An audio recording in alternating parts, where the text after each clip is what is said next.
പിന്നെ നിങ്ങൾ കേൾക്കാൻ ഇഷ്ടപ്പെടുന്ന പക്ഷെ ഡയലോഗ് അല്ലേ?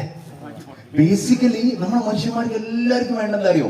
ഈ നോണയാണെങ്കിലും നമുക്ക് കേൾക്കാൻ ഇഷ്ടമുള്ളതായാൽ മതി അല്ലേ? എന്നോട് പറയാണ് ആണോ ചെറുതായി വയറൊക്കെ കുറഞ്ഞു പറഞ്ഞാൽ ഞാൻ 4 ദിവസം ഇനി എക്സൈസിന് വരും അല്ലേ? ആണോ? അപ്പൊ അത് സത്യമായ കാര്യമായിരിക്കും. അപ്പൊ എന്ത് വിഷയങ്ങൾ നമ്മോട് പറയുകയാണെന്നെങ്കിലും താഴെ നേർച്ചെങ്കിലും നിങ്ങളുടെ ലുക്കാണ് എന്ന് പറഞ്ഞാൽ നേർച്ചു എന്നല്ല സത്യമാണ്. അപ്പൊ നമ്മൾ അക്സെപ്റ്റ് ചെയ്യാൻ കുറച്ച് തയ്യാറല്ലാത്തൊരു സത്യമാണ്. എന്നാലും നിവർത്തില്ല. പിന്നെ അത് പറയുമ്പോൾ നമുക്ക് സന്തോഷമാണ്. അപ്പൊ നമുക്ക് 2-3 കാര്യം മനസ്സിലായി. ഒന്ന്, നമ്മുടെ ഹാപ്പിനെസ് ആരുണ്ടാക്കുന്നതാണ്? നമ്മൾ ഉണ്ടാക്കുന്നതാണ്. അപ്പോൾ രണ്ടാമത്തെ ഹാപ്പിനെസ് നമ്മൾ ചില സ്ഥലത്ത് കൊടുക്കുമ്പോഴാണ് പല രൂപത്തിലും ഭാഗത്ത് തിരിച്ചു വരിക.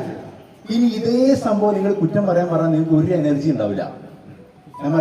അപ്പൊ ചില കാര്യങ്ങൾ നമ്മൾ പറയുമ്പോൾ മെക്സവന്റെ മെമ്പേഴ്സ് ഇപ്പൊ ഈ ശരിക്കും സൈക്കോളജിന്റെ മൊഡ്യൂൾ ഉണ്ടാക്കാൻ തന്നെ കാരണം നമ്മൾ അറക്കൽ ബാവയാണ്. ബാവ ആദ്യം ബിഗിനിങ് സമയത്ത് പെരുള്ളൂർ സമയത്ത് എന്നോട് പറയും ഒരു മൊഡ്യൂൾ ഉണ്ടാക്കണം. ആ മൊഡ്യൂൾ നമ്മൾ എല്ലാ മെക്സവനിലേക്കും എന്ത് ചെയ്യണം? എത്തിക്കണം. അപ്പൊ അത് കുറച്ച്